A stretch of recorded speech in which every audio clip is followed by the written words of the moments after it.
नमस्कार साथियों, एक बार फिर से शारदा सदन ग्रुप ऑफ एजुकेशन चैनल पर आपका हार्दिक अभिनंदन है।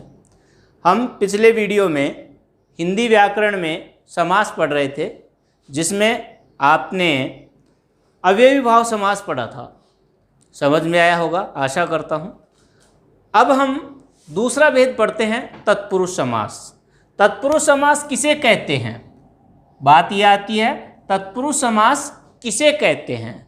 जिस समास में उत्तर पद प्रधान होता है, जिस समास में उत्तर पद प्रधान होता है, वह तत्पुरुष समास कहलाता है।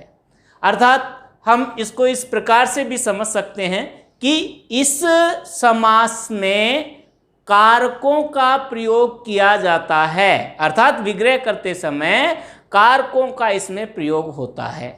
इस आधार पर ही, कारकों के प्रयोग के आधार पर ही इसके 6 भेद भी कर दिए गए हैं। कितने भेद? 6 भेद। तत्पुरुष समास के 6 भेद माने गए हैं। कर्ता कारक को छोड़कर, क्योंकि कर्ता कारक उत्तर पद में प्रधान होता है, इसलिए कर्ता कारक को छोड़ दिया जाता है, और संबोधन कारक को इसलिए छोड़ दिया जाता है क्योंकि उसमें कर्ता कारक का ही प्रयोग होता है। तो इसके अतिरिक्त कारक कितने बच गए? 6 कारक बच गए। 6 कारकों के आधार पर इसके 6 भेद कर दिए गए हैं, जो 1 बाय 1 करके हम जानेंगे। सबसे पहले हम तत्पुरुष समास को पढ़ते हैं। तत्पुरुष, उस वह पुरुष, वह कौन? ये तो प्रधानता किसकी हो गई इसमें? पुरुष की, यानी उत्तर पद की इसमें प्रधानता है। तो ध्यान रखना, 2 बातें इसमें पहचान के लिए। पहली तो इसमें उत्तर पद प्रधान होता है, पहली बात तो ये, यानी कहने का मतलब जिस समास में उत्तर पद प्रधान होता है वह तत्पुरुष समास कहलाता है। पहचान करने के लिए दूसरा और हम पॉइंट देख लेते हैं, वो है विग्रह में। विग्रह में कारकों का प्रयोग किया जाता है, कारकों का प्रयोग किया जाता है, किया जाता है, तो वह कौन सा होगा? तत्पुरुष समास होगा। इस बात का आपको ध्यान रखना है। फॉर एग्जाम्पल, एग्जाम्पल से आप और अधिक समझ सकेंगे। जैसे जेब कतरा, जेब कतरा, जेब को कतरने वाला, जेब को कतरने वाला। अब यहां पर देखिए कारक चिन्ह आ गया, ये देखिए यहां ये आ गया, कारक का प्रयोग हो रहा है ना, तो विग्रह में कारक का प्रयोग हो रहा है। और यहां उत्तर पद की प्रधानता देखें तो उत्तर पद कौन सा है? कतरा, ये प्रधान है, इस कारण से यहां पर कौन सा है? तत्पुरुष समास होता है। इस बात का ध्यान रखेंगे आप। अब इसके भेद देखते हैं, तत्पुरुष समास के, तत्पुरुष समास के भेद, यानी तत्पुरुष समास कितने प्रकार का होता है। तो तत्पुरुष समास भाई 6 प्रकार का होता है। कितने प्रकार का? 6 प्रकार का होता है। नंबर 1 कर्म तत्पुरुष, कर्म तत्पुरुष। नंबर 2 करण तत्पुरुष। नंबर 3 संप्रदान तत्पुरुष।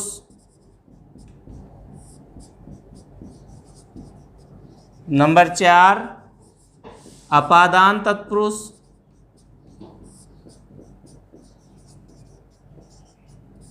नंबर 5 संबंध तत्पुरुष।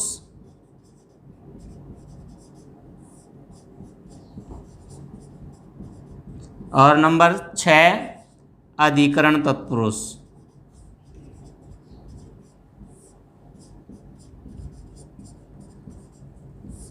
तो कितने प्रकार हो गए भाई?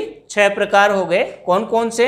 कर्म तत्पुरुष, करण तत्पुरुष, संप्रदान तत्पुरुष, अपादान तत्पुरुष, संबंध तत्पुरुष और अधिकरण तत्पुरुष।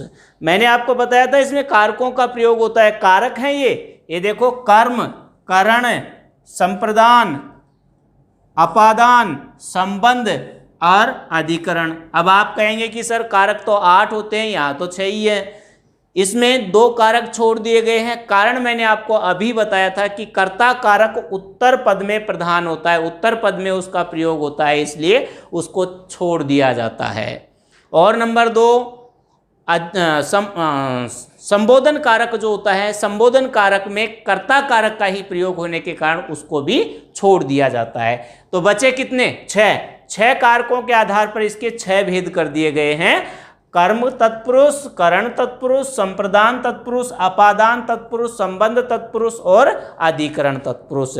अब इन तत्पुरुषों को समझने के लिए, इन भेदों को समझने के लिए हमें कारक जानना जरूरी है, कारक चिन्ह जानना जरूरी है। जब हम कर्म तत्पुरुष का विग्रह करते हैं तो उसमें ध्यान रखना कि कर्म कारक का चिन्ह मिलेगा। कौन सा? जैसे कारक पढ़े थे उस समय मैंने आपको कारक चिन्ह बताए थे कि कर्म को, कर्ता ने कर्म को करण से, संप्रदान के लिए अपादान से अलग होने के अर्थ में। इसी प्रकार से संबंध का, के, की, और अधिकरण में आता है क्या? में, पर। ये कारक चिन्ह आपको मिलेंगे तो निश्चित रूप से आप पहचान कर सकते हैं कि वहां पर कौन सा तत्पुरुष होगा।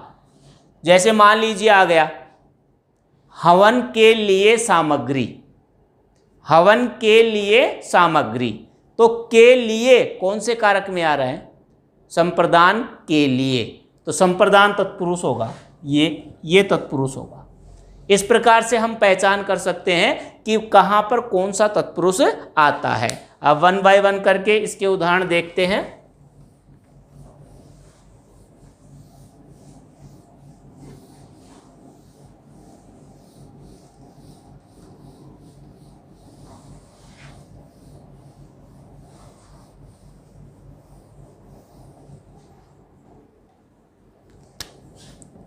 नंबर 1, कर्म तत्पुरुष। इसकी पहचान क्या मिलेगी आपको? विग्रह में को कारक चिन्ह होगा, कारक चिन्ह होगा। जब आप इसका विग्रह करोगे ना तो विग्रह में कौन सा चिन्ह मिलेगा? को। ठीक है। जैसे फॉर एग्जाम्पल हस्तगत, तो यहां क्या हो जाएगा? हाथ को गया। गत का मतलब गया, हस्त मतलब हाथ, हाथ को गया, को आ रहा है ना। प्रतिष्ठा प्राप्त,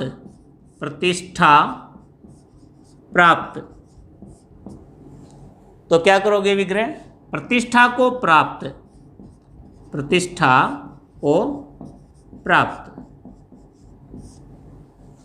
कर सकते हैं आसानी से।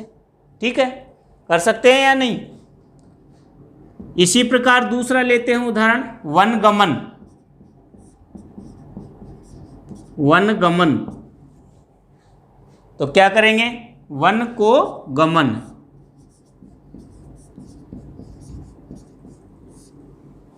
इसी प्रकार से जेब कतरा, अभी उदाहरण दिया था आपको मैंने, जेब कतरा। क्या करोगे? जेब को कतरने वाला, जेब को कतरने वाला। इसी प्रकार से कटफोड़ा,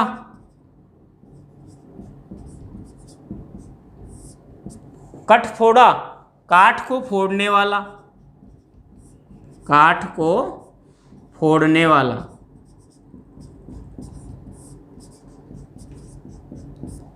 इस प्रकार आप अच्छी तरह से समझ गए होंगे कर्म तत्पुरुष कहाँ होगा। देखिए यहां पर क्या आ रहा है? को, को। इससे स्पष्ट हो रहा है कि यहाँ कौन सा तत्पुरुष होगा, कर्म तत्पुरुष समास होगा। समझ में आया। उदाहरण और भी बहुत से हैं, बहुत से उदाहरण आएंगे, आप बार बार अभ्यास करेंगे तो आपको पता चलेगा कि यहाँ पर कौन सा समास होगा। दूसरा लेते हैं करण तत्पुरुष। करण तत्पुरुष समास कहाँ होगा, जहां विग्रह में से या द्वारा ये शब्द मिलेंगे, ये कारक चिन्ह उसमें आएंगे, प्रयोग होंगे, तो वहां आप निसंकोच होकर कौन सा कर सकते हैं, करण तत्पुरुष कर सकते हैं। जैसे फॉर एग्जाम्पल हस्तलिखित,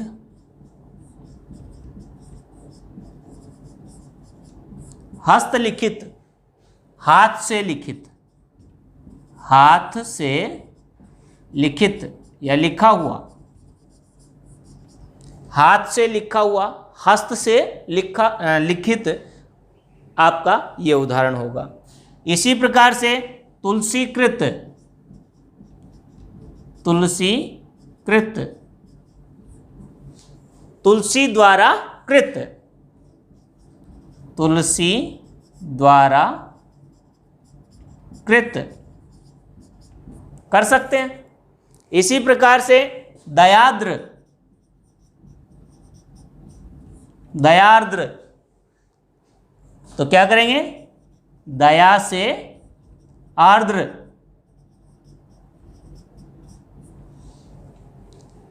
समझ में आ रहा है आपको?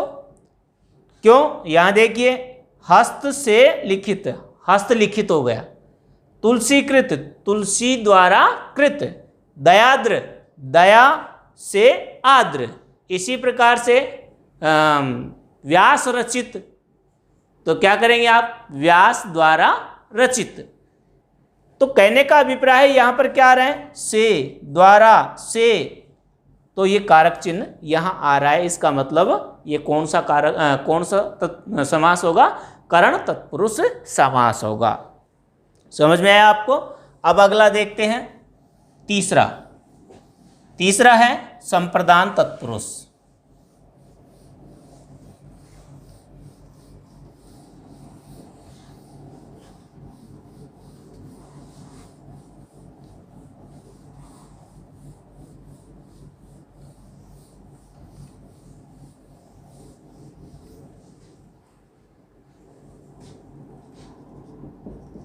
संप्रदान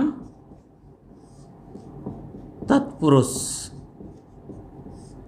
जब विग्रह करेंगे तो विग्रह में कौन सा कारक चिन्ह आएगा, के लिए। कौन सा कारक चिन्ह आएगा, के लिए। जब विग्रह किया जाएगा तो उस विग्रह में के लिए शब्द का प्रयोग आपको मिलेगा, तो निसंकोच होकर वहां क्या करेंगे, संप्रदान तत्पुरुष कर सकते हैं। फॉर एग्जाम्पल उदाहरण देखते हैं, जैसे हवन सामग्री, तो क्या हो जाएगा, हवन के लिए सामग्री। भूत बलि, भूत बलि, भूतों के लिए बलि, भूतों के लिए बलि। ठीक है। इसी प्रकार से देवालय, देवालय, देवों के लिए आलय। ठीक है। इसी प्रकार से वाचनालय, वाचन के लिए आलय।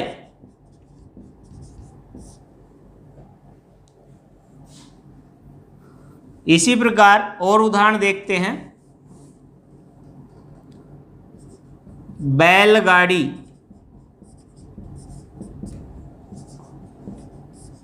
बैलों के लिए गाड़ी।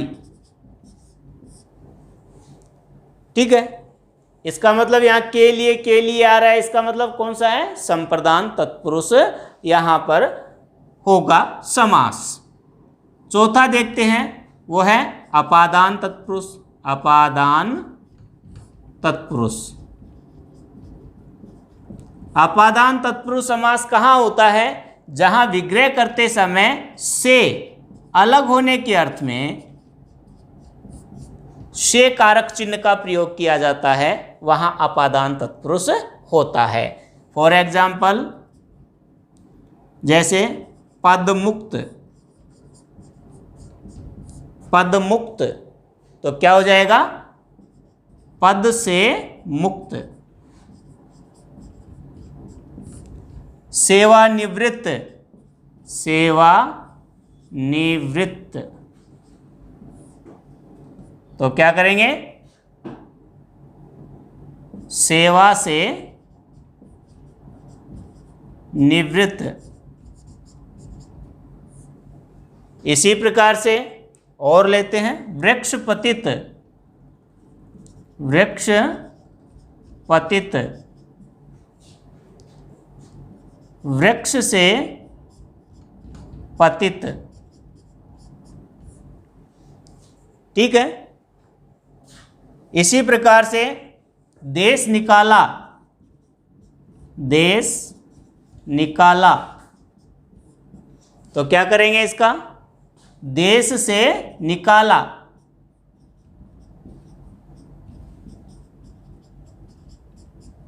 अब देखिए से का प्रयोग हो रहा है, से पहले भी आया, कर्ण कारक में भी आया है, लेकिन यहां पर संप्रदान में से किस अर्थ में आता है, अलग होने के अर्थ में। पद मुक्त, पद से अलग हो रहा है, इसलिए यहां से का प्रयोग हुआ है। सेवा निवृत्त, सेवा से मुक्त हो रहा है। वृक्ष पतित, वृक्ष से अलग हो रहा है। देश निकाला, देश से अलग हो रहा है। तो यहाँ अलग होने के अर्थ में से का प्रयोग हुआ है, इसलिए यहाँ पर अपादान तत्पुरुष समास होता है। समझ में आ गया आपको, संप्रदान तत्पुरुष में के लिए और अपादान तत्पुरुष में से अलग होने के अर्थ में इसका प्रयोग होता है। अब लेते हैं अगला पांचवा,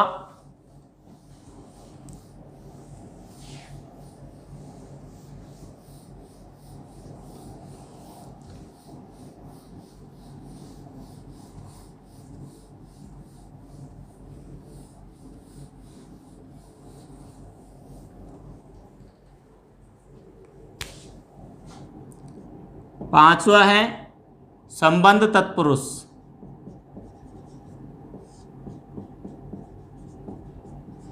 संबंध तत्पुरुष कहाँ होता है, जहां विग्रह करते समय का, के, की ये कारक चिन्ह मिलते हैं। का, के, की ये कारक चिन्ह मिलते हैं, वहां पर संबंध तत्पुरुष होता है। एग्जाम्पल देखते हैं इसके, जैसे राजमाता,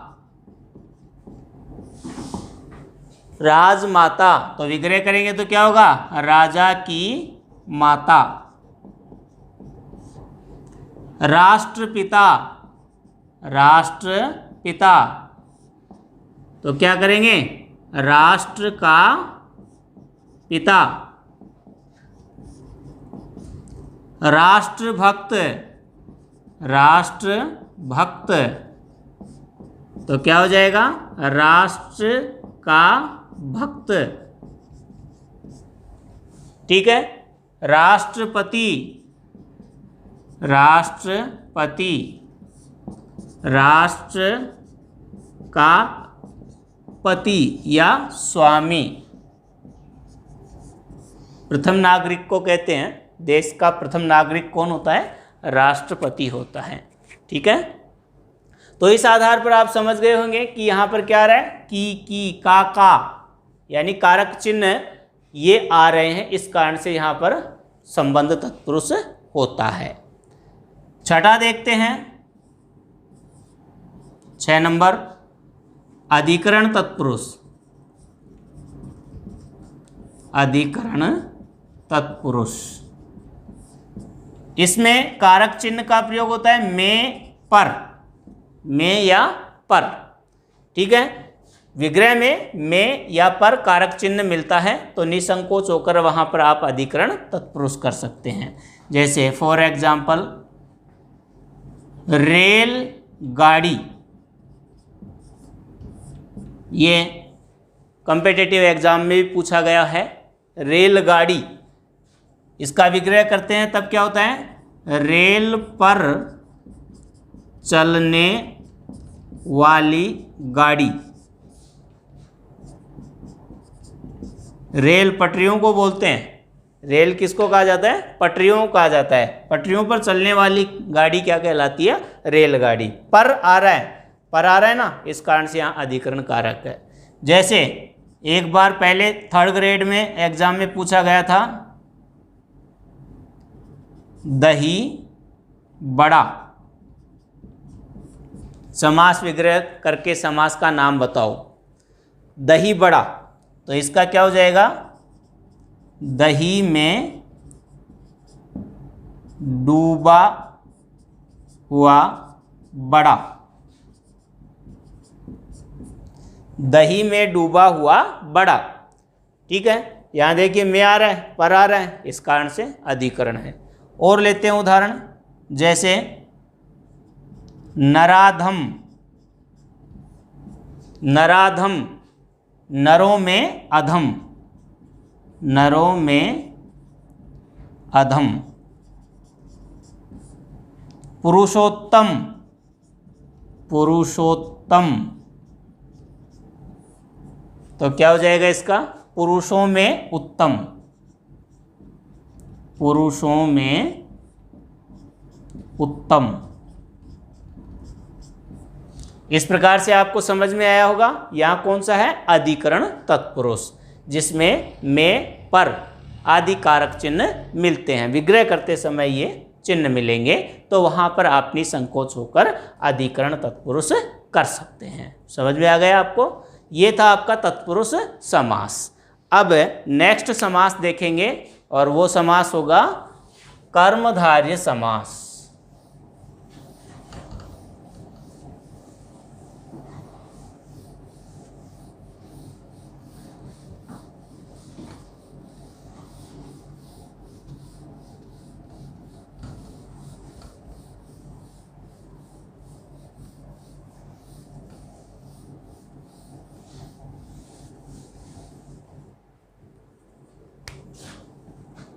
नंबर 3, कर्मधारय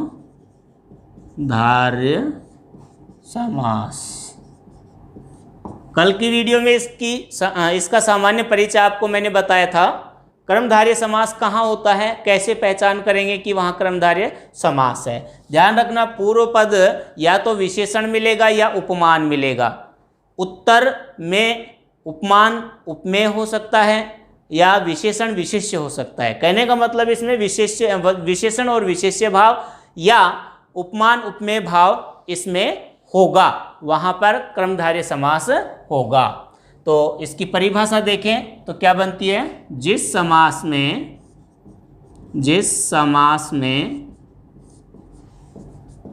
विशेषण विशेष्य भाव, विशेषण विशेष्य भाव या उपमान उपमेय भाव, उपमान उपमेय भाव हो, वहाँ कर्मधारय समास होता है।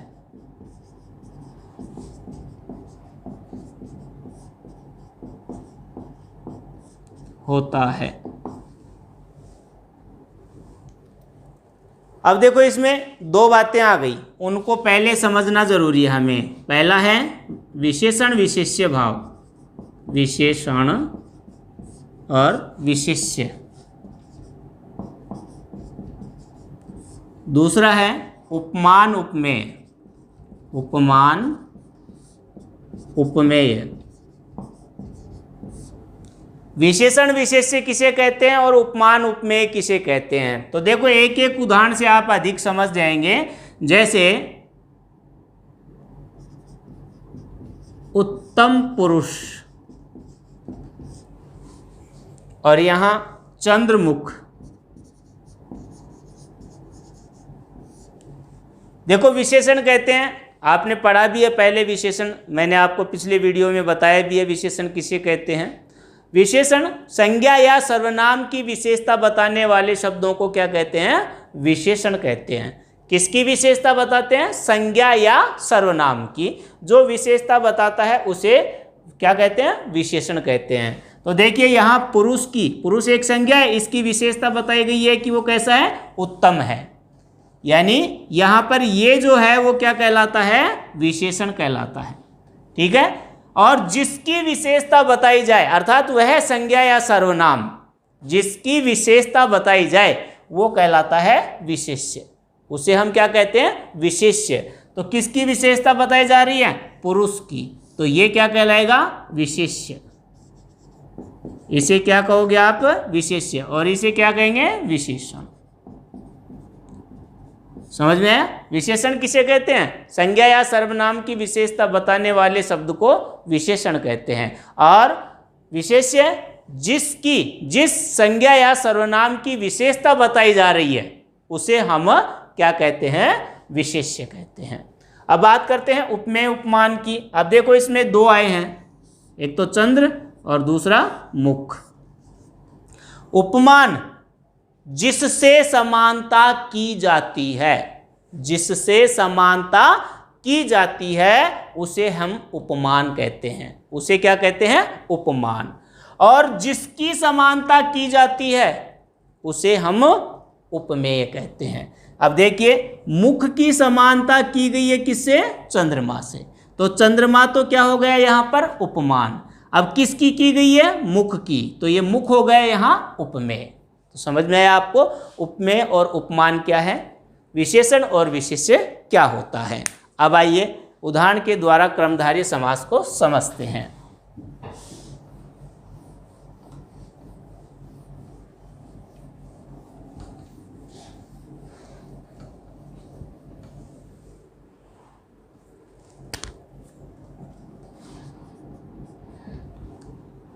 जैसे का पुरुष, का पुरुष, का मतलब कायर, विशेषण हो गया ना, तो क्या हो जाएगा? कायर पुरुष। का पुरुष का विग्रह करेंगे तो क्या होगा? कायर पुरुष। इसी प्रकार से लाल मिर्च, लाल मिर्च, लाल है जो मिर्च, लाल है जो मिर्च। ठीक है। इसी प्रकार से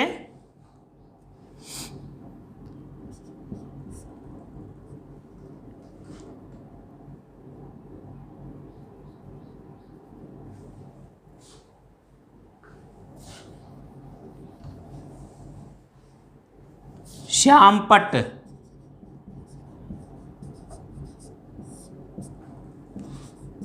श्याम है जो पट। श्वेतांबर,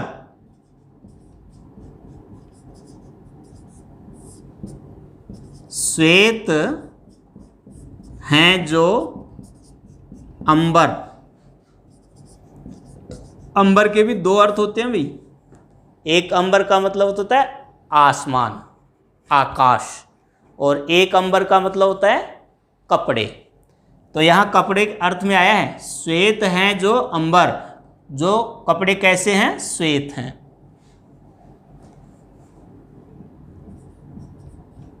रक्तवर्ण, रक्तवर्ण, रक्त है जो वर्ण, वर्ण का मतलब होता है रंग, रक्त का मतलब लाल, लाल है जो रंग, इस प्रकार से भी कह सकते हैं। इसी प्रकार से हम देखें, जैसे उपमान उपमेय का उदाहरण देखते हैं, तो चंद्रमुख, चंद्रमुख, तो विग्रह करेंगे तो क्या बनेगा? चंद्रमा के समान मुख, चंद्रमा के समान मुख। इसी प्रकार से कमल नयन, कमल नयन, तो क्या होगा इसका विग्रह? कमल के समान नयन। इसी प्रकार से मीनाक्षी, मीनाक्षी, मीन की आँखों के समान, आँखों के समान आँखें, आँखों वाली। मीन की आँखों के समान आँखों वाली, वो कहलाती है मीनाक्षी। इसी प्रकार से नरसिंह, अब देखिए उपमान बाद में आ रहा है, उपमेय पहले है, उपमान बाद में। ऐसी स्थिति में रूपी इसके साथ जोड़ा जाएगा। सिंह रूपी नर, सिंह रूपी नर, ठीक है। इसी प्रकार दूसरा देखते हैं, चरण कमल, चरण कमल, तो क्या हो जाएगा? कमल रूपी चरण, कमल रूपी चरण। तो ये था आपका क्रमधारय समास। उदाहरण और बहुत से हैं, जिधर भी आप नज़र दौड़ाएंगे, जिस तरफ भी आपकी नज़रें जाएंगी, आपको देख सकेंगे, उधर आपको क्रमधारय समास अवश्य मिलेगा। कौन सा समास मिलेगा?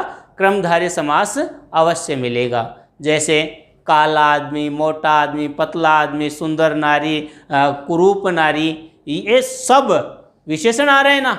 विशेषण जाएं वहाँ पर आप क्रमधारय समास कर सकते हैं। समझ में आया होगा क्रमधारय समास किसे कहते हैं? एक बार उदाहरण अच्छी तरह से देख लीजिए। कापुरुष, कायर पुरुष। लाल मिर्च, लाल है जो मिर्च। श्यामपट, श्याम है जो पट। श्वेतांबर, श्वेत है जो अंबर। रक्तवर्ण, रक्त है जो वर्ण। चंद्रमुख, चंद्रमा के समान मुख। कमल नयन, कमल के समान नयन। मीनाक्षी, मीन की आंखों के समान आंखों वाली। नरसिंह, सिंह रूपी नर। चरण कमल, कमल रूपी चरण। समझ में आ गया आपको? आज के लिए बस इतना ही। अगले वीडियो में हम अगला समास पढ़ाएंगे आपको। कौन सा? द्वंद्व। द्वंद्व समास पढ़ेंगे। तब तक के लिए धन्यवाद। कल मिलेंगे फिर से।